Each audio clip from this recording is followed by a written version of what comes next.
नमः श्रीवर्धमानाय निर्धूतकलिलात्मने सालोकानां त्रिलोकानां यद्विद्यादर्पणायते। आचार्य समंत भद्रदेव विरचित रत्नकरंडक श्रावकाचार्य ग्रंथ के अनुसार श्रावकों के लिए शिक्षा व्रत का वर्णन चल रहा है।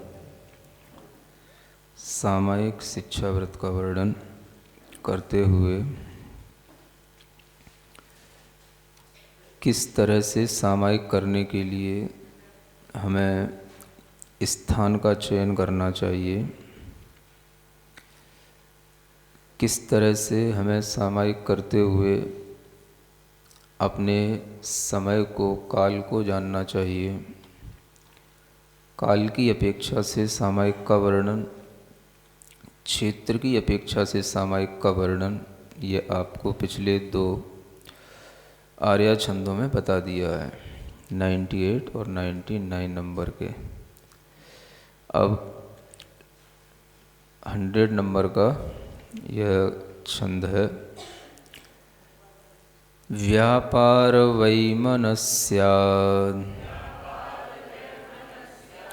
विनिवृत्त्यात्मन्तरात्मविनिवृत्त्या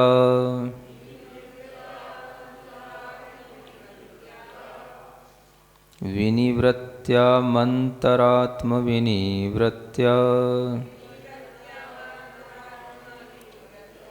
सामयिकं बध्नीया दुपवासे चैकभोक्ते वा। पढ़ें। व्यापार वैमनस्यात् विनिवृत्त्यामन्तरात्मविनिवृत्त्या सामयिकं बध्नीयादुपवासे चैकभोक्ते वा।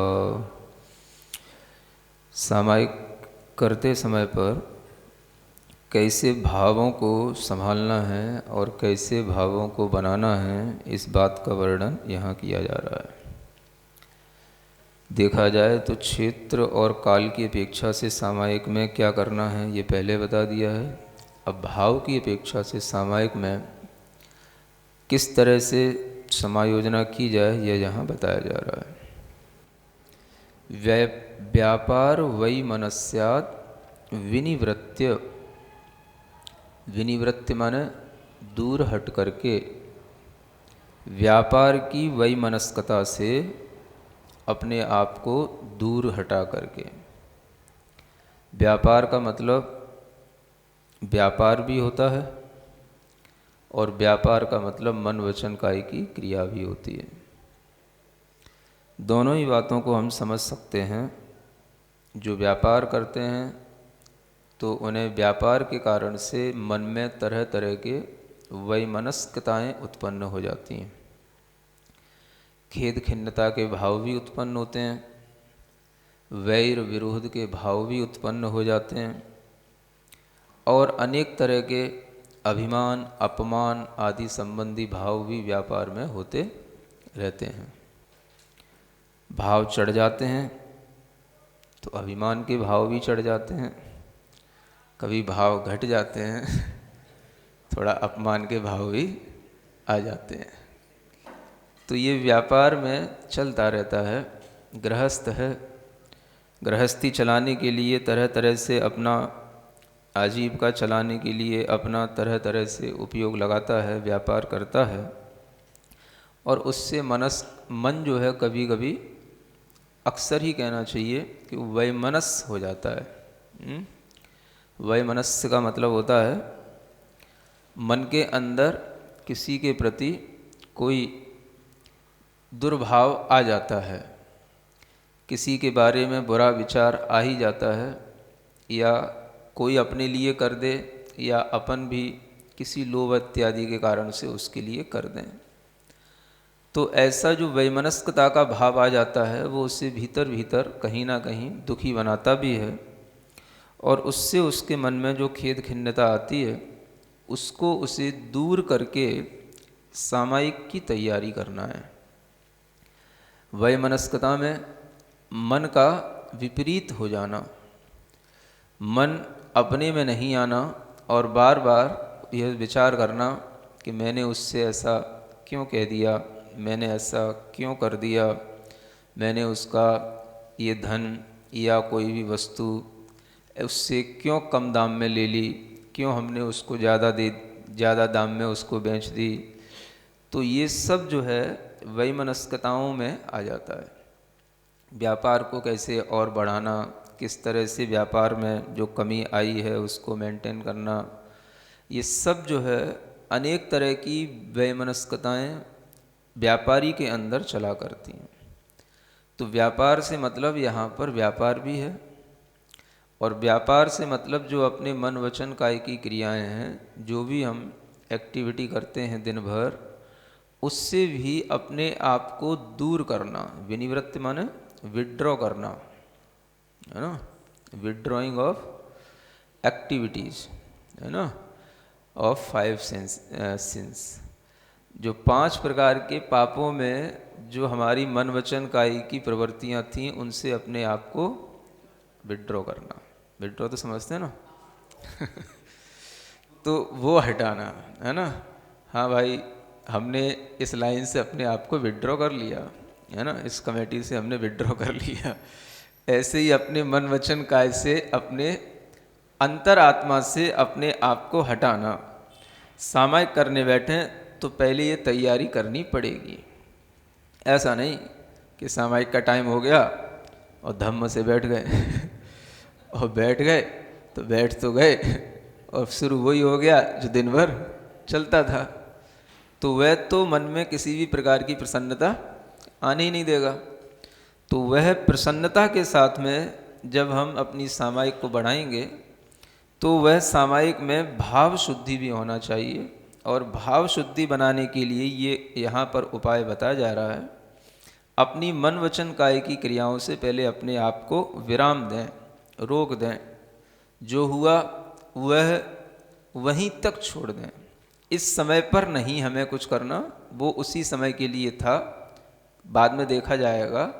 और धीरे धीरे ये अभ्यास भी, अनुभूति भी आने लग जाती है कि जिन चीज़ों में, जिन विकल्पों में हम उलझा करते हैं, वो विकल्प समय पर अपने आप दूर भी हो जाते हैं, है ना।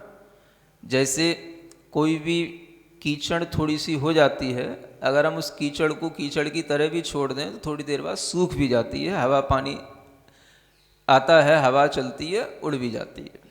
ऐसे बहुत से विकल्प अपने आप छूट जाते हैं, दूर हो जाते हैं। लेकिन हम प्रतिदिन अपनी मन वचन काय की क्रिया से कहीं ना कहीं प्रतिदिन उलझते तो हैं ही हैं। तो वो उलझन आपकी प्रतिदिन सामायिक के समय पर याद आएगी तो आपकी हर दिन सामायिक खराब होगी।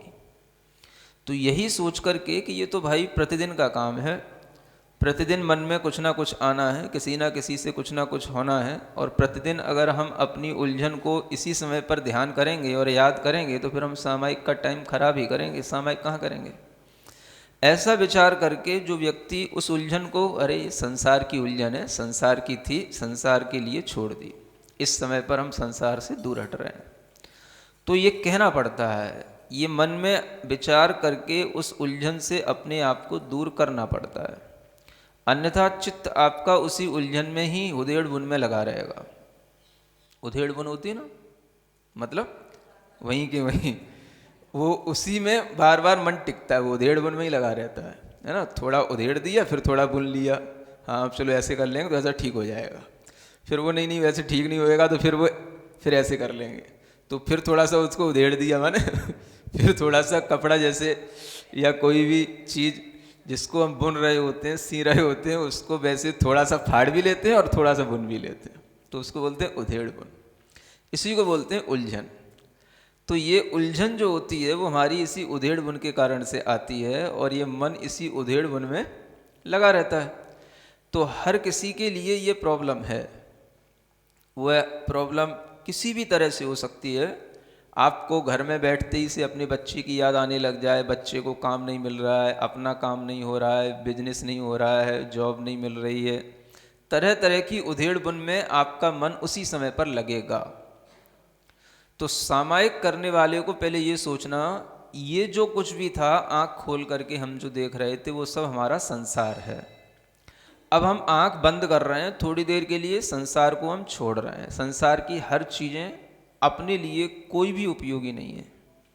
हम भले ही थोड़ी देर के लिए समझ रहे हैं कि ये हमारे लिए अच्छा हो जाए, अच्छा होगा, अच्छा है, लेकिन कुछ भी अच्छा नहीं है।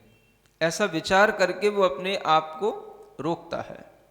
सामायिक के समय पर हमें केवल अपना स्वयं का और अपने पंच परमेष्ठी बस उनका ध्यान करना है। इसके अलावा हमें संसार के किसी व्यक्ति के बारे में सोचना ही नहीं है। इस तरह से जो अपने मन को इस रूप से रोकता है वही जो है अपने आप का विड्रॉ कर पाता है। संसार से विड्रॉ करना, अपनी जो मेंटल एक्टिविटी है उनसे विड्रॉ करना, हमने किसी से कोई बोलचाल करके कुछ कह दिया, कुछ सुन लिया, सुना दिया, उन सब चीज़ों का भाई संसार में हर रोज़ कुछ ना कुछ होता रहता है। तो ये सब क्या है? द्वंद्व हैं। तो जब तक हम आंखें खोल करके रहेंगे द्वंद्वों में पड़े रहेंगे। समझ आ रहा ना? ये सब क्या कहलाता है? द्वंद्व। द्वंद्व माने होता है दो। द्वंद्व माने क्या होता है? दो। दो के बीच में ही द्वंद्व होता है, अकेले में कभी द्वंद्व नहीं होता। ये बात अलग है कि आप एकांत में बैठ जाओ, अकेले में बैठ करके भी आप भीतर द्वंद्व करते रहे, तो इसे बोलते हैं अंतर्द्वंद्व, जो भीतर द्वंद्व चलता रहता है। लेकिन वो द्वंद्व शुरू होता है दूसरे से, किसी ना किसी दूसरे के साथ में आपका कोई अटैचमेंट है या कोई एवर्जन है, तो उसी के कारण से वो है द्वंद्व शुरू हो जाता है। समझ आ रहा है? तो द्वंद्व जो ये शब्द है ये अपने आप में जोड़े का नाम है। जहां दो हो गए वहां द्वंद्व हो गया। क्या सुन रहे हो? हाँ, तो द्वंद्व अकेले में नहीं होता, द्वंद्व दो में होता है। तो ये जो सामायिक होती है वो निर्द्वंद्व वृत्ति के साथ होती है। एक सूत्र आता है, निर्द्वंद्व वृत्ति अध्यात्मम। अध्यात्म किसे कहते हैं? निर्द्वंद्व वृत्ति को अध्यात्म कहते हैं। जहां पर दो ना रहें, एक हम ही रहें बस अकेले, उसी का नाम अध्यात्म है। तो उस अध्यात्म में आने के लिए इस तरह की निर्द्वंद्व वृत्ति बनाना चाहिए, और वह निर्द्वंद्व वृत्ति बनती है जब हम द्वंद्व से अपने आप को हटाते हैं। तो ये द्वंद्व जो हम बोलते हैं, जिसे हम कलह कहते हैं, झगड़ा कहते हैं, है ना, ये तो सब बाहरी द्वंद्व हैं। और ये सब नहीं भी हैं तो भी भीतर अंतर द्वंद्व चलता रहता है। तो बाहरी द्वंद्वों से भी हट करके और अंतर द्वंद्व से भी हट करके जो निर्द्वंद्व होता है वही आध्यात्मिक कहलाता है। समझ आ रहा है? दो में रहने वाला आध्यात्मिक नहीं हो पाता। अकेले में रहेगा, एक में रहेगा, वही आध्यात्मिक होगा। एकांते, ऊपर एक सामायिक शब्द आया था ना, एकांते सामयिकम, है ना। एकांत का मतलब ही होता है एक ही, जिसके लिए बस अंत माने धर्म रह जाए, बस एक ही धर्म है हमारा, क्या? मेरी आत्मा, इसके अलावा कुछ नहीं। तो ही वह सामायिक के भाव में आ पाता है।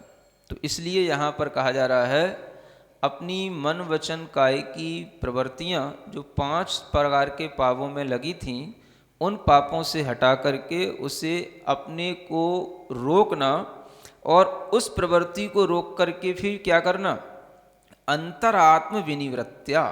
फिर कहते हैं अंतरात्म माने जो ये अंतर में अपना मन है, उस मन को भी रोक करके, है ना, बाहरी प्रवृत्तियां भी रोक करके, बाहर के व्यापार से अपने को हटा करके, और फिर अंतरात्म को भी रोक करके, यानी अपनी मन की द्वंद्व वृत्ति को रोक करके।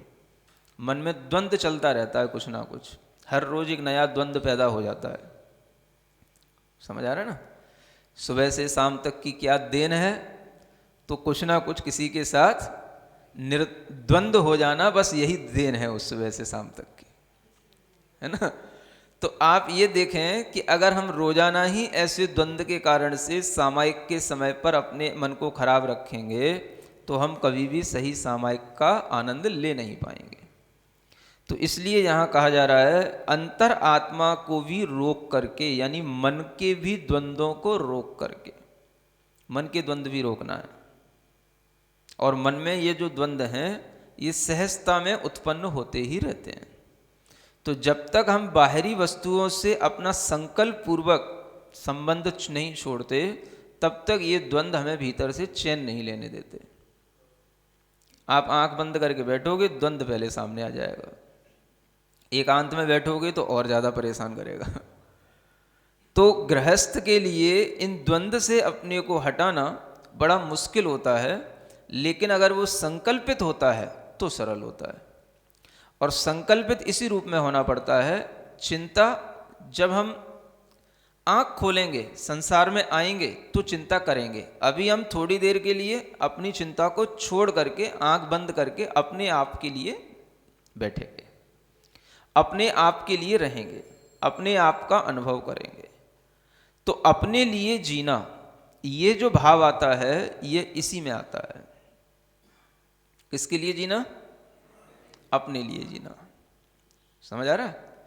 थोड़ी देर के लिए, अभी हम एक घड़ी, आधा घड़ी, आधी में पुन आध, तुलसी संगत साधु की हरे कोटि अपराध। तो संगति साधु की करने के लिए भी ये नहीं है कि हम हमेशा साधु के ही पास बैठे रहें। साधु नहीं है तो उसे अपने हृदय में बैठाओ, उसकी संगति अपने मन में करो, पंच परमेष्ठी को अपने हृदय में चिंतन में लाओ। संगति साधु की करना है। आपके अपराध अपने आप, पाप अपने आप नष्ट होते चले जाएंगे। तो एक घड़ी, आधा घड़ी, जो भी हम कुछ करने बैठे हैं, तो उस घड़ी में, उस समय पर हमारे अंदर इस तरह के द्वंद्व नहीं होने चाहिए और हमारा मन उस समय पर शांत होना चाहिए। और उस समय पर हमारे मन के अंदर किसी भी तरह की बाहरी चीज़ों का कोई भी हमारे मन में विकल्प नहीं होना चाहिए। और ज़्यादातर जो विकल्प उत्पन्न होता है वह सब किसी ना किसी से कुछ ना कुछ वैर भाव के साथ होता है, या विरोध के साथ होता है, या कोई तीव्र राग के साथ होता है। तो ये राग, द्वेष, मोह की वृत्तियों को रोक करके, इनको छोड़ करके, अपनी अंतरात्मा को रोक करके सामायिक के लिए अपने को तैयार करना, ये भाव शुद्धि कहलाती है।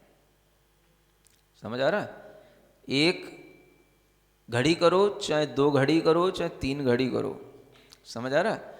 एक घड़ी, 2 घड़ी, 2 घड़ी तो कम से कम होती है। एक घड़ी माने 24 मिनट का है, तो कम से कम भी सामायिक 2 घड़ी की, और अधिक से अधिक 6 घड़ी की, है ना?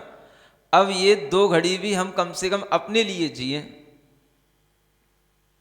किसके लिए जिए?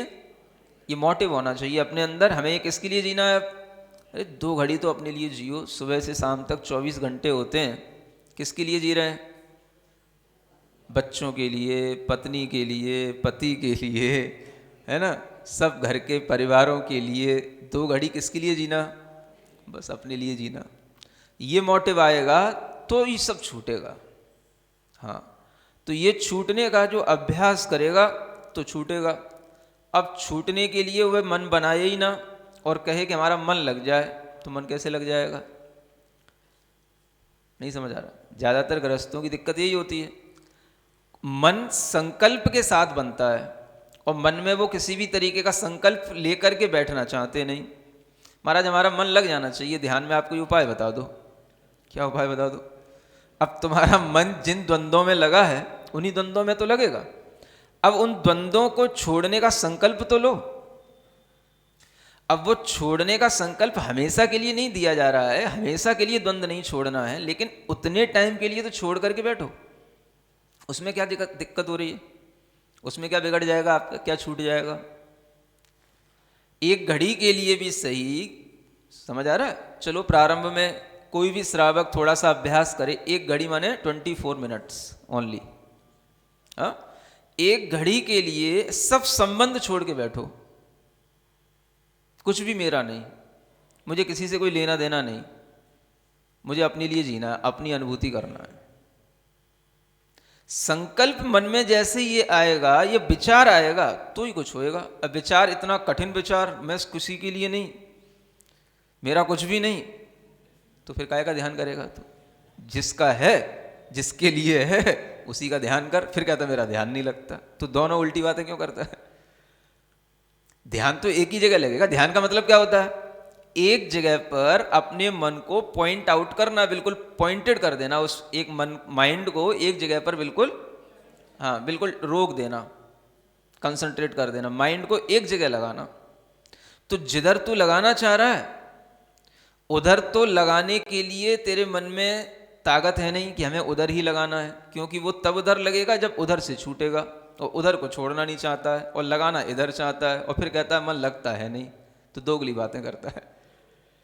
तो ऐसे श्रावक को देख करके क्या आएगा, क्या विकल्प आएगा? अब क्या समझा है इसको? पगला कहीं का। क्या करेगा ये? तो इसलिए मन में पहले संकल्प लाओ, थोड़ी देर के लिए संकल्प लाओ। 24 आवर्स होते हैं, तो 24 मिनट के लिए तो अपने मन में एक विचार लाओ कि इतने टाइम के लिए मैं अपने आप को इस दुनिया से बिल्कुल विड्रॉ कर रहा हूं। बस ये विचार जैसे ही आएगा तो मन कहीं रुकेगा, तो मन अपने में आएगा। अब मन अगर दुनिया में लगा हुआ है, बाहर के द्वंद्वों में लगा हुआ है, तो निर्द्वंद कैसे होएगा? फिर कहता है हमें कुछ अनुभूति होती नहीं, मन लगता नहीं और टाइम खराब होता है, इसलिए मैं ध्यान करता नहीं, बैठता नहीं, सामायिक होती नहीं हमसे, तो इसलिए मैं सामायिक करता नहीं। मत कर। जब और पगलाएगा तब याद आएगी तेरे को कि महाराज सही कहते थे, है ना। अभी पागलपन थोड़ा कम है, सहन करने योग्य है तो सह लेता है, और ज़्यादा पागलपन छाएगा दिमाग पे और ज़्यादा पगलाएगा तब याद आएगी तेरे को। अब क्या करें, अब डिप्रेशन हो रहा है, अब टेंशन हो रही है, उत्साह नहीं है बिल्कुल, दिन भर है ना निराशा सी बनी रहती है, तब जो है तेरे को फिर याद आएगा। अब क्या करें? तो जो व्यक्ति अभ्यास करेगा उसके लिए इस तरह की स्थिति कभी बनेगी नहीं। निराशा आ रही है, बिल्कुल उदासी छा रही है, काम नहीं हो रहा है, ये नहीं है, वो नहीं है, तमाम तरह की जो बाधाएं हैं, रोग हो रहे हैं, चिंताएं बढ़ रही हैं, तो ये सब चीज़ें अगर प्रतिदिन अभ्यास में लाई जाएंगी ये सामायिक के साथ में, तो वह अपने आप को हर दिन सही बनाए रखेगा। सुन रहे हो? ये हर दिन करने योग्य है। जैसे नहाने के लिए, सजने के लिए आधा घंटा लगाते हो, शरीर को रोज़ाना फ्रेश करते हो, रोज़ाना जो है शरीर के लिए बाथिंग वगैरह करके सब कुछ जो है अपने आप को क्या करते हो, प्रतिदिन तरोताज़ा करते हो, हैं? तो ऐसे ही अपने मन को भी, अपनी अंतरात्मा को भी थोड़ा सा तरोताज़ा करने का कोई प्रयोजन करना चाहिए कि नहीं रखना चाहिए? वो तो कभी रहता ही नहीं। नहा धो लिए, वो सुंदर हो गए। हाँ? इतने से क्या सुंदरता आ जाएगी? थोड़ा मन को भी तो अच्छा बनाओ। मन को भी तो जब तक बाहर की कलुषताओं से, मैलों से दूर नहीं करोगे, मन को जब तक अपने आप में नहीं रखोगे, तब तक उस पर भी तो थोड़ा सा कुछ पाउडर लगाओ, उसको भी तो कहीं थोड़ी बाथिंग करो, उसकी भी तो। हाँ? तो वो कैसे होगी? वो इसी तरीके से होगी, ये करने से होगी। आप कहो अपने आप बैठ जाएं और हमारा मन लग जाए, तो ऐसे तो कभी परमेश्वर का भी नहीं लगा, तुम्हारा क्या लगेगा? तो यह मन को लगाना पड़ता है। तो इस तरह से जो मन का संकल्प करके अपने को पर वस्तुओं से, पर द्रव्यों से, पर व्यक्तियों से हटा करके अपने लिए थोड़ी देर के लिए जीना, अपनी अनुभूति करना, इस तरह का भाव करके बैठता है, उसी के लिए यह सामायिक होती है। तो ऐसी सामायिक करने के लिए आचार्य कहते हैं सामायिकम बधनीयात, यानी बढ़ानी चाहिए। ऊपर कहा था कि प्रसन्न दिया परिचेतव्यम, है ना, उसका जो है प्रसन्न बुद्धि के साथ में उसको विस्तरित करना चाहिए, बढ़ाना चाहिए। तो वही यहाँ कह रहे हैं कि ऐसी सामायिक को भी बांधना चाहिए या बढ़ाना चाहिए। कैसे? उपवासे चैक भुक्तेवा, है ना। यहाँ पर एक विशेष कंडीशन बताई जा रही है कि उपवास के दिन में तो सामायिक और विशेष होना चाहिए। क्यों होना चाहिए? क्योंकि अब आपको करना क्या है? जब उपवास ही कर लिया, अब आपके लिए कोई भी, है ना, कोई भी काम अब बचा ही नहीं। महाराज सबसे ज्यादा काम तो उसी दिन होते हैं। तो अगर उसी दिन सबसे ज्यादा काम होंगे तो फिर सामायिक कब होगी? और सामायिक नहीं होगी तो फिर उपवास किसके लिए किया? उपवास का मतलब ही होता है, उप माने निकट, वास माने रहना। अपने निकट रहने के लिए उपवास किया जाता है।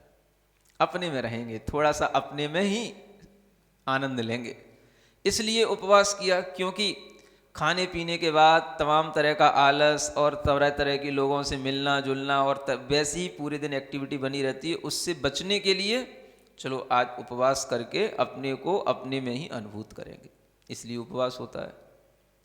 तो उपवास के दिन ये विशेष रूप से और सामायिक में मन लगना चाहिए और विशेष सामायिक बढ़नी चाहिए। अथवा एक भुक्ति जिस दिन हो, एक तो फास्टिंग एंड हाफ फास्टिंग, समझ आ रहा है ना? अगर पूरा फास्ट नहीं हो पा रहा है तो थोड़ा ब्रेकफास्ट से काम चलाओ, हाफ फास्ट करो। तो अगर पूरा उपवास करने से कमजोरी आती है, बैठा नहीं जाता है, आलस से ज़्यादा होता है ना, तो चलो थोड़ा सा ले लो, फल फ्रूट हैं, ज़्यादा ऐसा मत लो जिससे कि ज़्यादा नींद आए, ज़्यादा भारी हो शरीर, है ना। हल्का भोजन करो, हल्का सा कोई भी दाल का पानी, है ना, हल्की हल्की चीज़ें खा पी करके थोड़ा सा मन ये बनाओ कि सामायिक अच्छी करना है, एक बार ले लो। तो इस तरह से ये सामायिक बढ़ाने के ये साधन हैं। एक भुक्ति एक आसन क्यों करना? ताकि सामायिक अच्छी हो। उपवास क्यों करना? ताकि सामायिक के लिए और ज़्यादा समय मिले। तो सामायिक की समय की वृद्धि इस तरह से होती है, क्योंकि जो टाइम भोजन में और फिर भोजन के बाद होने वाले आलस्य में निकल जाता है, वो टाइम अब किस में लगेगा? सामायिक में लगेगा। अब उसी समय दाल बीनने का मन बने तो फिर अब सामायिक कहाँ होगी? हैं? उसी समय कपड़े सुखाने का, दाल बीनने का, दुनिया के सब घर में पोंछा लगाने का, दीपावली के लिए सफाई करने का टाइम निकालो और उपवास करो, तो उससे फिर क्या मतलब निकलेगा, है ना। तो ये जो चीज़ें हैं ये किससे हैं? ये सब अपने आप को बाहरी चीज़ों से बचा करके अपने में आने के लिए हैं। इसलिए यह जो सामायिक का भाव है ये अपने आप में बढ़ाने के लिए ये उपवास और एक भुक्ति माने एक बार भोजन करना, ये उसके लिए सहयोगी बन जाते हैं। ठीक है ना। अब देखो आगे आचार्य कहते हैं, और सामायिक के लिए किस तरह से हमें तैयार होना है। ये बहुत अच्छा प्रकरण यहाँ चल रहा है और आगे भी इसी तरह से और बता रहे हैं।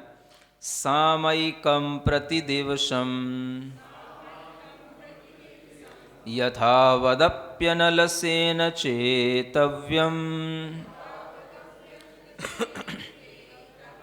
व्रतपंचक परिपूर्ण कारणमवधानयोक्तेन। पढ़ें। सामयिकं प्रतिदिवसं यथावदप्यनलसेन चेतव्यं व्रतपंचक परिपूर्ण कारणमवधानयोक्तेन। है ना। ऐसा नहीं है कि ये सामायिक उपवास के दिन ही की जाए या एक भुक्ति जिस दिन हो उसी दिन की जाए, ऐसा नियम नहीं है। इसको बताने के लिए ये सूत्र आ रहा है ना, कि उपवास और एक भुक्ति के दिन तो और अच्छा होना चाहिए और अच्छी सामायिक होनी चाहिए और अच्छी सामायिक का समय बढ़ना चाहिए, ये इसलिए बताया था। लेकिन यदि ये संभव ना भी हो तो भी सामायिकम प्रतिदिवसम, प्रतिदिन तो सामायिक करना ही चाहिए। चाहे वो सामायिक प्रतिदिन आप एक टाइम करो, सुबह करो या रात में करो या शाम को करो या दोपहर में करो, कम से कम कोई भी श्रावक हो उसे प्रतिदिन कुछ ना कुछ समय सामायिक के लिए अवश्य निकालना चाहिए। जो व्रती हो जाते हैं उनके लिए जो नियामकताएं होती हैं वो आगे बताई जाएंगी, लेकिन सामान्य से भी जो श्रावक हैं उनके लिए भी जितना समय बने उतना सामयिक करने के भाव में आना चाहिए। तो सामयिक करने का मतलब है कि हम प्रतिदिन क्या करें, अनल से न आलस्य से रहित होकर के, है ना, चेतव्यम मतलब अपने चित्त को प्रसन्न करें। आलस्य से रहित होकर के सामायिक को बढ़ाएं और सामायिक के भाव में किसी भी तरीके का अनादर न करें। ऐसा नहीं कि बस करनी थी, नियम लिया था, टाइम हो गया तो बैठ गए। तो बैठ तो गए, बैठने से पहले मन बनाओ। मन बनाने के लिए कुछ भावना करो, पंच परमेष्ठी को नमस्कार करो। जो सामायिक विशेष रूप से श्रावकों के लिए कही गई है उसमें चारों दिशाओं में दिग्वंदना होती है। तो चारों दिशाओं में पंच परमेष्ठी की नव देवताओं का नमस्कार करके अच्छे ढंग से बैठो आदर के साथ। तो ये कहलाता है आलस्य से रहित होकर के बैठना, है ना। आलस्य करके अगर सामायिक की तो उसके लिए कोई उसका लाभ नहीं है। और बैठ भी गए और बैठ करके माला पकड़ ली और ऊँघते रहे। समझ आ रहा है? जब नींद खुल गई तो एक गुड़िया हिला दिया और फिर जब फिर थोड़ा सा ध्यान आया कि हाँ माला पकड़ी है तो वो गुड़िया तो चल रहा है और झपकी भी चल रही है। तो ऐसे भी सामायिक करते हैं लोग, तो उससे कोई मतलब नहीं। समझ आ रहा है? तो बड़ा अच्छे ढंग से आचार्य कह रहे हैं, देखो दो चीजें इसमें बताई जा रही हैं। एक तो अनल से न अलस से रहित, अलसपना माने आलसपना, लेजीनेस नहीं होनी चाहिए, है ना। तो वो लेजीनेस से अपने आप को बिल्कुल दूर रखना। और अवधान युक्तेन, ये दो चीजें हैं। अवधान का मतलब होता है अब हम आलस्य से रहित होकर के बैठे तो थे, लेकिन बैठने के बाद आलस्य आ गया, तो उसके लिए ये कहा गया है अवधान माने सावधान होकर के अपने मन को उसी में लगा करके ही सामायिक करना है। अवधान का मतलब क्या है? ध्यान पूर्वक, कांस्टेंट माइंड होकर के। ऐसा नहीं कि अब बैठ गए और मन इधर उधर घूम रहा है, फिर थोड़ा सा ध्यान आया, फिर थोड़ा सा सोच लिया, फिर थोड़ी सी जाप कर ली और फिर थोड़ा सा कुछ करने लग गए, फिर थोड़ा सा मन इधर उधर चला गया, फिर बैठ गए। या मन में संकल्प ले लिया था 5 मालाएं लेना है, तो 5 मालाएं पूरी कर रहे हैं। नहीं समझ आ रहा? कई लोग जैसे मान लो 5 मालाएं करना है, 6 मालाएं करना है, तो 1 घंटे में 6 मालाएं हो जाती हैं, तो माला का नियम ले लिया। अब माला का नियम लिया तब तो अच्छे से लिया था कि भाई माला फेरेंगे, भगवान में मन लगाएंगे, पंच परमेष्ठी में अपना चित्त लगाएंगे। अब इधर माला तो ले ली और माला पूरी होती रहती है और वो सब याद आता रहता है, वहाँ क्या हो रहा है, वहाँ क्या हो रहा है, वहाँ क्या चल रहा है, वहाँ क्या हो रहा है। माला भी चलती रहती है और बस पूरी हो जाती तो हाँ एक हो गई, फिर शुरू हो गया दूसरी वाला शुरू, है ना। तो ऐसे करके वो पूरा टाइम कर लेते भाई, हाँ हमारा संकल्प पूरा हो गया, 6 माला हमारी पूरी हो गई, 5 माला पूरी हो गई, हो गया। तो होता तो ये सब हो रहा है, लेकिन जो होना चाहिए भीतर से वो कुछ भी नहीं होता। समझ आ रहा है? फिर जो है दूसरे लोग फिर इसीलिए मजाक बनाते हैं, कबीरदास जैसे माला फेर जो गया गया न मन का फिर। तो वो ऐसे लोगों को देख करके ही फिर ये सब फिर टॉन्टिंग कसी जाती है। तो फिर क्या करें? सामने वाला भी ऐसे कह रहा है तो छोड़ दें, तो छोड़ने को तो छूटी तो पहले ही थी वो पकड़ी तो वही ने ली थी जबरदस्ती, वो छोड़ क्या दे। तो भाई दूसरा ऐसा कह रहा है, दूसरा वैसा, इसीलिए तो कह रहा है कि तुम ढंग से जो करना चाहिए वो करते ही नहीं। तो इसीलिए जो लोग होते हैं जब ये ढोंग देखते हैं तो इस ढोंग का फिर मजाक बनाते हैं। तो इसको ढोंग नहीं बनाना है, जो चीज करो अच्छे मन से करो, आदर के साथ करो, तल्लीन होकर के करो, एकाग्र चित्त होकर के करो। ये इसीलिए कहा जाता है सावधान बने रहना। थोड़ी देर के लिए तो सावधान रहो, पूरे 24 घंटे के अंदर अगर हम 24 मिनट भी सावधान नहीं हो पा रहे हैं तो हम कितने असावधान हैं। हम भीतर से सोचें तो कितना प्रमाद है, कितनी चिंताएं हैं, किसके लिए जी रहे हैं, कितना आलस्य है, कितना राग है, कितने द्वेष हैं, क्या है आखिर। कब कम होएगा ये कबाड़ा जो भीतर पड़ा है, ये कब निकलेगा है? इसकी सफाई कब होगी? दीपावली पे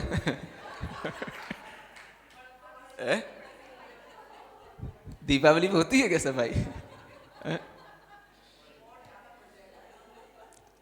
बस तो क्या होगा दीपावली पे? बाहर का कबाड़ा तो साफ होता है, लेकिन भीतर तो कबाड़ा और बढ़ता है, और ज्यादा ये करना ये करना ये करना। समझ आ रहा है?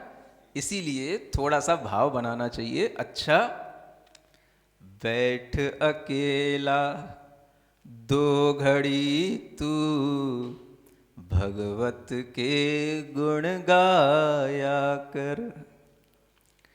मन मंदिर में ऐ जिया तू झाड़ू रोज लगाया कर। इसलिए तो कहा गया है?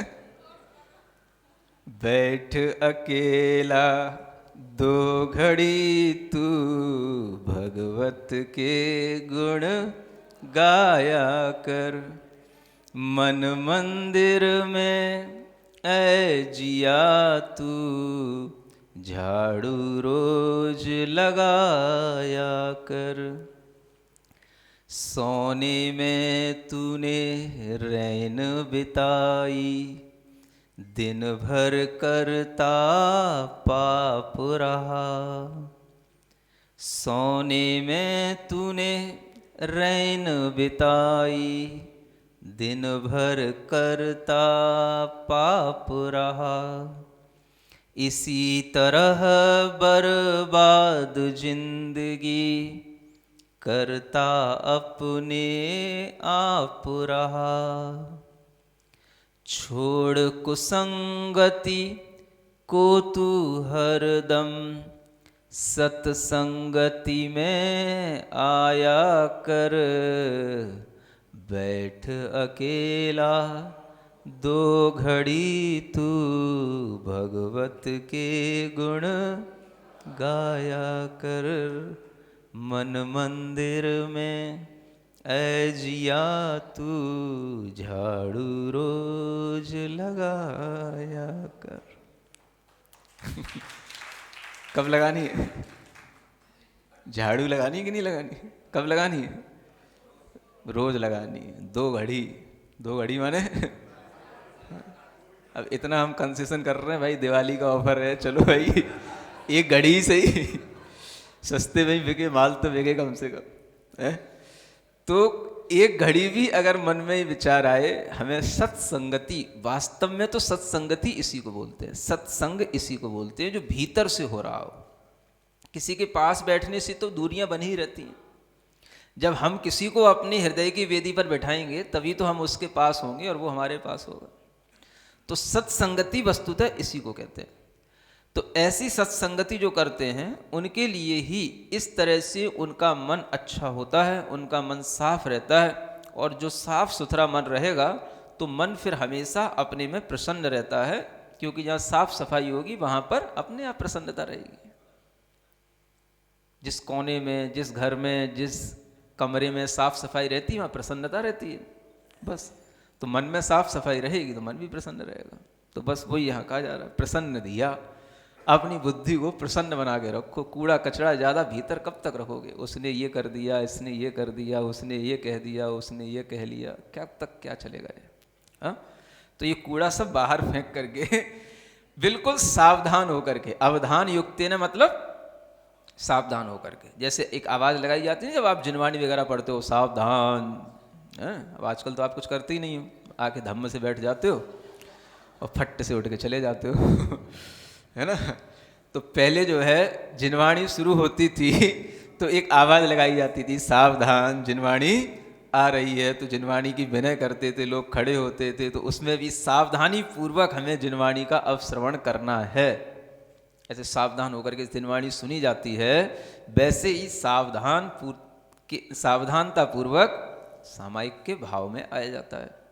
तो वही यहाँ लिखा है कि अगर इस तरह से आलस्य से रहित होकर और पूर्ण सावधान माने उपयोग लगा करके, प्रणिधान भी एक शब्द होता है, प्रणिधान का मतलब भी होता है उसी में अपना उपयोग लगाना, उपयोग कहीं और नहीं जाना, मन कहीं और नहीं जाना। तो जो चीज़ हम कर रहे हैं, भले ही हम पंच नमस्कार मंत्र का जाप कर रहे हैं, नमोकार का जाप कर रहे हैं, तो हमारा मन नमोकार में लगना चाहिए, है ना। लगते लगते थोड़ा सा कुछ कदाचित चला जाए, कुछ हो जाए, अलग बात है। उसमें भी जैसे आप लोग बोलते हो भाई क्या आटे में तो नमक चलता है लेकिन नमक में ही आटा हो जाए तो फिर कैसे चलेगा? नहीं समझ आ रहा। तो ये तो ठीक है कि मन बराबर आपका 5 माला में या 1 माला में या 108 बार या पूरा 24 मिनट तो लगने वाला नहीं है, लेकिन कुछ तो इतना अच्छा लगे कि हाँ ठीक है, आज हमने बहुत कुछ मन लगा, थोड़ा बहुत तो आ ही जाता है कुछ ना कुछ, कोई बात नहीं। तो आटे में तो नमक चलता है, अब पूरा का पूरा नमक ही नमक रख दो और आटा हो ही ना उसमें तो कैसे काम चलेगा? समझ आ रहा है ना? तो उसी तरीके से यहां कहा जा रहा है, अगर कोई व्यक्ति आलस्य रहित होकर के सावधानी पूर्वक इस तरह से प्रतिदिन सामयिक करता है, तो यही सामयिक उसके लिए व्रत पंचक परिपूर्ण कारणम। कितनी अच्छी बात कही गई कि ये पांचों व्रतों की परिपूर्णता का ये कारण बन जाती है। माने व्रतों की जो परिपूर्णता है वो सामयिक में होती है। व्रत किसके लिए थे? हिंसा नहीं, झूठ नहीं, चोरी नहीं, कुशील नहीं, परिग्रह नहीं, गावागमन नहीं, किसी भी तरह का आरंभ नहीं। किस लिए थे? राग द्वेष नहीं, इसके लिए थे। तो राग द्वेष नहीं तो अब अपने में आओ, अब राग द्वेष है तो फिर ये व्रत किस लिए? और राग द्वेष नहीं है तो फिर अपने आप आपकी सामयिक पूर्ण सामयिक कहलाएगी। उसमें राग द्वेष की कमी होने पर ही वो सामयिक होती है और तभी व्रतों की यह पूर्णता हो गई। क्योंकि व्रत किसके लिए लिए थे? राग द्वेष निवृत्ति, राग द्वेष की निवृत्ति के लिए ही तो लिए थे। अब राग द्वेष की निवृत्ति सामयिक के समय पर हो गई तो व्रत की पूर्णता हो गई। ये व्रत को लेने का हमारे लिए प्रयोजन जो था वो सिद्ध हो गया। अच्छी सामयिक हो गई माने हमारे व्रत का प्रयोजन था वो सिद्ध हो गया। ये होता उद्देश्य, है ना? तो वही यहां कहा जा रहा है कि अगर आपके 5 व्रत भी हैं तो वह भी पूर्णता, यानी उनका हमें पूर्ण फल 100 में से 100 नंबर कब मिलेंगे?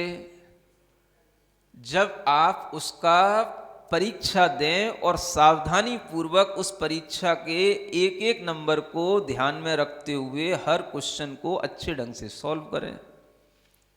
100 में से 100 नंबर आ गए। समझ आ रहा है? जो साल भर पढ़ाई की थी, जिसके लिए पढ़ रहे थे, काम हो गया, मजा आ गया। नहीं समझ आया? बस ऐसे ही जो 5 व्रत थे किसके लिए थे? अरे हिंसा कम की थी, किस लिए? अपनी कसायों को कम करने के लिए। समझ आ रहा ना? कोई भी पाप नहीं करने का संकल्प लिया था, किस लिए? राग द्वेष कम करने के लिए। तो वह हमारे लिए नहीं हुआ। 20 मिनट 40 मिनट क्या हो गया? हमारा व्रत इस पूरा हो गया। और जैसे ही फिर आपने सामयिक छोड़ी तो व्रत में फिर कहीं ना कहीं हलचल होने लग जाती है। तो व्रत की जो पूर्णता होती है वो सामयिक के समय पर होती है, क्योंकि उस समय पर ही चित्त की स्थिरता की संभावनाएं होती हैं। और जो इस तरह से निष्प्रमाद स्थिर चित्त के साथ में सामयिक करता है, उसके लिए व्रत उसके अंदर, उसकी आत्मा में ऐसे जम जाते हैं कि वो व्रत ही उसका जीवन फिर बन जाता है। इसी को प्राण कहते हैं। व्रत भी प्राण बन जाते हैं। समझ आ रहा? तो जैसे प्राणों में कहीं हलचल हो, कुछ कमी हो जाए तो जैसे हम परेशान होते हैं, वैसे ही जिसके लिए अच्छी सामयिक नहीं होती वो परेशान होता है, भाई सामयिक क्यों नहीं अच्छी कर पा रहे हैं। तो सामयिक अच्छी होना ही चाहिए, तभी व्रतों की पूर्णता होती है। इसलिए जो 5 व्रतों को लिए हुए हैं वो अपने 5 व्रतों की पूर्णता इसी सामयिक के समय पर कर लेते हैं। बाकी के समय पर पूर्णता नहीं होती। वो फिर काम चलने वाला, हमें प्रवृत्ति करनी है तो हमें उसका कार्य करना है। पूर्णता का मतलब तो है कि हमें उस उद्देश्य की पूर्ति करना है जिसके लिए हमने व्रत लिया था। और जब हम प्रवृत्ति करते हैं तो फिर हम उद्देश्य सावधानी पूर्वक पूर्ण करते हैं कि हमें इस उद्देश्य के साथ, माने हिंसा नहीं करना, झूठ नहीं बोलना, इन उद्देश्य के साथ प्रवृत्ति हो रही है, तो उसकी उस समय पर वह पूर्णता नहीं, वो पढ़ाई हो रही है। वो क्या हो रही है? हाँ, वो पढ़ाई हो रही है। ध्यान पूर्वक पढ़ रहे हैं तो 5 व्रतों का पालन हो रहा है। और परीक्षा दे ली तो पूर्णता हो गई, नंबर पूरे आ गए, आनंद हो गया। ये सामयिक का जो महत्व बताया गया है, इस महत्व को ध्यान में रखते हुए जब कोई सामयिक करता है तो देखो आचार्य यहाँ पर आगे कितना गृहस्थों को सिर पे बिठा रहे हैं। पहले भी बिठा चुके हैं, समझ आ रहा है ना? हाँ, जैसे ऐसा लग रहा है आचार्य समंतवत महाराज श्रावकों के लिए बहुत ज़्यादा मतलब वेटेज दे रहे हैं। देखो आगे क्या कहने वाले हैं। सामयिके सारंभा परिग्रहा नैव सन्ति सर्वेपि चेलोपसृष्टमुनिरिव गृहीतदा याति यति भावम्। हाँ पढ़ो। सामयिके सारंभा परिग्रहा नैव सन्ति सर्वेपि गृहीतदा याति यति। हाँ देखो, सामयिक में क्या होता है, आरंभ से रहित हो गया, अब उसे कोई काम तो करना नहीं, चौका बर्तन झाड़ू पोंछा व्यापार सब छोड़ दिया उसने। अरे छोड़ा तो उतनी देर के लिए छोड़ा, हंस रहे हैं, अरे उतनी देर के लिए तो छोड़ा। तो आरंभ से वो क्या हो गया, रहित हो गया, आरंभ रहित हो गया, है ना। अब परिग्रह से भी रहित हो गया, कोई परिग्रह जो रखा है अलमारी वो रखा है, लेकिन अपने पास अभी कुछ नहीं है ना। क्या है, बस केवल जो कपड़ा पहने हुए बस वो कपड़ा भर है और उसके पास में कुछ भी नहीं है ना। उसने सब छोड़ दिया, आरंभ का भी त्याग परिग्रह का भी त्याग है? हाँ मन में, इसीलिए तो वो निर्विकल्प होने के लिए मन में सब प्रकार के आरंभ का त्याग, सब प्रकार के परिग्रह का त्याग, है ना। नैव संति सर्वेपि, सब मतलब कुछ भी नहीं रहता वो उसके पास में। अब क्या रह गया, चेल माने वस्त्र, बस वही उस पर उपसृष्ट है। तो ऐसा समझ लो कि जैसे मान लो मुनि तो है ही भीतर से, मुनि महाराज जैसे नग्न होते हैं ना, तो मुनि महाराज तो भीतर से है, ये कपड़ा तो ऊपर से पड़ा है ना। तो कपड़ा पड़े हुए मुनि महाराज की तरह, माने किसी मुनि महाराज के ऊपर जैसे कोई वस्त्र डाल दे, तो महाराज सामयिक में बैठे हो और उनके ऊपर कोई वस्त्र डाल दे, तो वो क्या करें, तो वो क्या समझेंगे उसको, ये तो अपना उपसर्ग है, ये तो ऊपर से पड़ा है, मेरे लिए तो वस्त्र को मैंने तो ग्रहण किया नहीं। तो ऐसे ही वह श्रावक केवल वस्त्र से सहित उस समय पर जो है वो सोचता है वैसे वस्त्र तो शरीर पर पड़ा है, बाकी मेरा कुछ भी नहीं है। तो वह ग्रही तदा याति यति भावम, वह यति भाव को प्राप्त हो जाता है, माने वो भी मुनि हो जाता है, मुनि भाव को प्राप्त हो जाता है। इतनी बड़ी बड़ी बातें गृहस्थ के लिए आचार्य महाराज ने लिख रखी हैं, समझ आ रहा है ना, है ना। मतलब कि घर बैठे आपको मुनित्व भाव की अनुभूति करने के लिए सामयिक जैसे साधन दिए गए हैं, आपको कुछ करने की जरूरत नहीं है, बस ये सामयिक करना है ना। बस विचार तो लाओ पहले, घर छोड़ना नहीं है, घर छूटता नहीं है, मत छोड़ो, समझ आ रहा है। घर बैठी बैठी कुछ करो, कुछ करो भी नहीं और बस गाते रहो, घर में बैरागी हूँ बैरागी हूँ, तो गाने से नहीं होगा, करने से होएगा, है ना। ये गाना तो हमें नहीं सुनाना, करना। तो अगर कर रहे हो तो कुछ करने की जरूरत ही नहीं है, अब क्या करने को बचा, हो जाएगा। अगर ये भावनाएं आने लगी, ऐसे यति भाव की अनुभूतियां होने लगी, तो अपने आप आपको वह व्रत जिनके लिए आप अपना मन बना रहे हैं वो भी धीरे धीरे आपको प्राप्त हो जाएंगे। भीतर से चारित्र मुनि कर्म का क्षयोपशम बढ़ेगा, अपने आप आपके लिए वह महाव्रतों की प्राप्ति भी होगी, समझ आ रहा है। तो वह महाव्रतों की प्राप्ति के लिए भी श्रावक इस तरीके से सामयिक करता है, ताकि हम भी इसी तरह से आरंभ परिग्रह से रहित अनुभूति में पड़े। तो वह अनुभूति तब होती है जब हम भीतर से आरंभ परिग्रह मन वचन काय की प्रवृत्तियों से अपने आप को बचा करके सामयिक में लग रहे हों, तब इस तरह का भाव आता है। तो ये यति भाव को वो प्राप्त हो जाता है, यानी कि अब यति के ऊपर जैसे बस वस्त्र पड़ा है वो उसे उपसर्ग समझ रहा है, वैसे ही वह श्रावक भी वस्त्र तो ऊपर से पड़ा है, मेरा नहीं है। जब सब परिग्रह मेरा नहीं है तो वस्त्र मात्र परिग्रह को रख करके वो क्या करेगा, तो वो भी सोचता है वस्त्र भी गृहस्थ हूँ इसलिए वस्त्र पड़ा है, वो भी जो है एक अपनी मर्यादा के कारण से, बाकी मेरा वस्त्र भी मेरा नहीं है, बस मेरा तो मेरा आत्मा। एकह सदा शाश्वती को ममात्मा, क्या है, एकह सदा शाश्वती को ममात्मा। मम आत्मा माने मेरा आत्मा एक है, मैं एक हूं, बस एक हूं, एक आत्मा हूं मैं, और इसके अलावा कुछ नहीं। वही आत्मा शाश्वत है, वही शाश्वत मैं आत्मा हूं, वही सदा मेरा है, बाकी और कुछ मेरा नहीं है। और इस भाव से जो सामयिक करता है तो उसका बस अपनी आत्मा के अलावा और कुछ नहीं होता है। सुन रहे हो? एक प्रसंग सुना था मैंने, मतलब जैसे पहले श्रावक लोग भी व्यापार के लिए जाते थे, व्रती भी होते थे, सामायिक करते थे।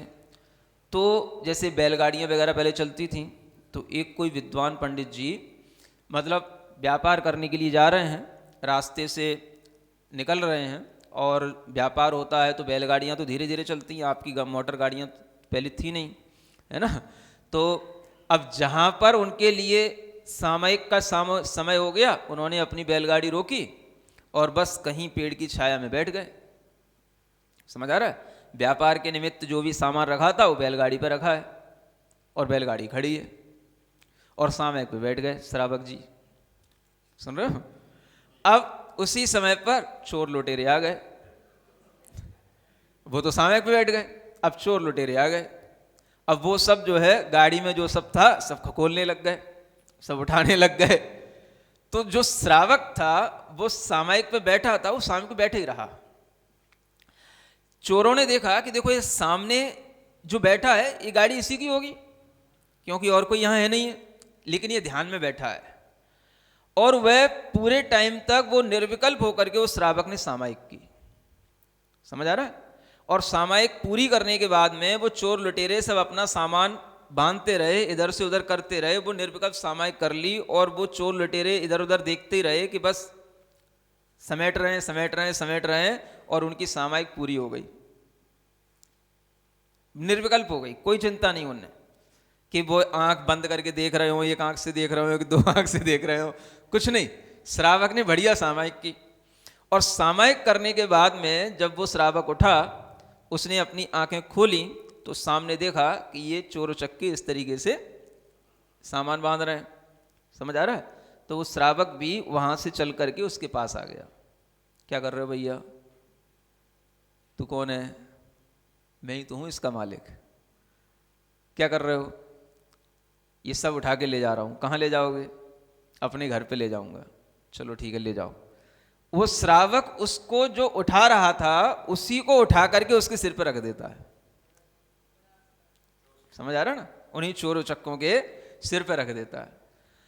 तब उनका दिल पसीजता है कि देखो ये आदमी जो इसका मालिक है वो कितना सच्चा, कितना सीधा, कितनी देर से बिल्कुल बैठा था और उठ कर के भी आया तो बिना गुस्सा किए हुए, बिना हाथापाई किए हुए, और सीधा ये क्या कर रहा है। तो वो पूछता है कि भाई ये क्या है, ये आपका भाव कैसा? ऐसा है, चोरी करना अच्छी बात नहीं है। आपको शरीर मिला है, मेहनत करना चाहिए। अगर आप किसी दूसरे का पैसा, धन, व्यापार में इस तरीके से नुकसान पहुंचाते हैं तो इससे पाप होता है। तो हमें पाप करना नहीं है। अगर आपके लिए हमारे इन सामग्री को देख करके कोई पाप का भाव आया है तो हम आपके लिए कहेंगे कि आप चोरी ना करें, आप ले जाएं, ऐसे ही ले जाएं, बिना चोरी के ले जाएं। समझ आ रहा है? तब सामने वाला पानी पानी होता है, तब कहता है कि नहीं ये हमारा अपराध है, ये हमने गलती की। तब उसको लगता है कि हाँ ये बात जो है सही है। अगर हमारे अंदर इस हद तक निर्विकल्पता आ जाती है तो सामायिक हो पाती है। सुन रहे हो? नहीं है अपना तो नहीं है, चला जाएगा तो चला जाएगा, जाना तो है ही है, एक दिन सब कुछ छोड़ना तो है ही है। चलो आज ही छूट रहा है नहीं समझ आ रहा, जल्दी चला जाएगा, जल्दी मुनि दीक्षा ले लूंगा तो ऐसा अगर भाव होएगा तो कुछ होएगा और जे भाव नहीं आता है तो फिर सामायिक भी विकल्प के साथ होगी, चिंताएं पड़ी रहेंगी, मन आपका लगेगा नहीं। इसलिए ये मन को निर्द्वंद बनाने की जो वृत्ति है, ये वृत्ति सामायिक के साथ ही आती है। और इस तरह की वृत्ति में जो आनंद आता है वही आनंद आत्मा का आनंद कहलाता है। समझ में आ रहा है? तो जो गृहस्थ आत्मानुभव आत्मानुभव आत्मानुभव की रट लगाए हैं, वे आत्मानुभव कर पाएं या न कर पाएं, आत्मा का आनंद जरूर ले सकते हैं अगर वो सामायिक करेंगे तो। समझ आ रहा है? ग्रंथ पढ़ने से आत्मानुभव नहीं होते हैं, ग्रंथियां छोड़ने से आत्मानुभव होते हैं। ग्रंथियां छोड़ोगे तो आपके लिए आत्मा का आनंद आएगा, है ना। तो यही भाव ध्यान में रखना है। अभी भी और थोड़ा सा प्रकरण है, समय पर वो भी आगे बढ़ाया जाएगा। बोलो महावीर भगवान की जय।